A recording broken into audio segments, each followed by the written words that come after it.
get out here. Yeah.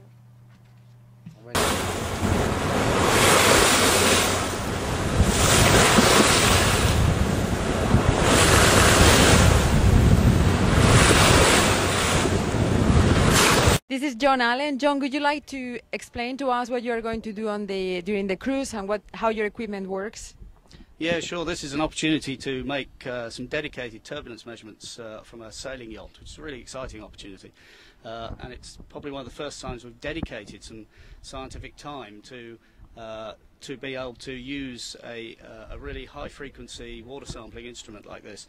Basically what it is, it's an ISW Wassermass Technic turbulence sensor. It has two shear probes, piezoelectric shear probes in it, and it has microstructure, temperature and conductivity from which we get salinity, plus pressure and a turbidity sensor on board on this same instrument.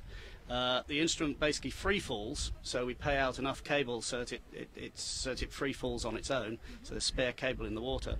And it will measure these parameters at 1 kilohertz. That's 1,000 times a second, down to approximately 250 meters through the Mediterranean thermocline where we're going. And then the profiler is brought back in, and we would do that typically 10 times on a particular station before sailing on to another station. Okay, thank you. I'm going to be collecting samples for phytoplankton taxonomy. So I will take a sample of phytoplankton in this bottle. So this takes about 200 milliliters of seawater. So the phytoplankton composition will be analyzed later in the lab. Now during the cruise, I'm also going to take a look at some samples using this microscope. Yeah? So I'll take a look at what is in the water column.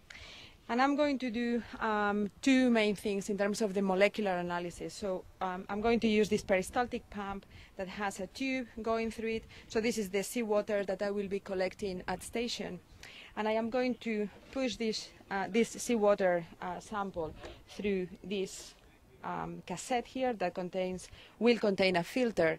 And through this filter, so I close this, and through this filter, I'm going to be trapping all the phytoplankton samples. So then I will use these filters to analyze DNA and RNA. With the DNA analysis, I will figure out whether the luciferase gene is in the water column, and with the RNA analysis, I will look at the gene expression of luciferase.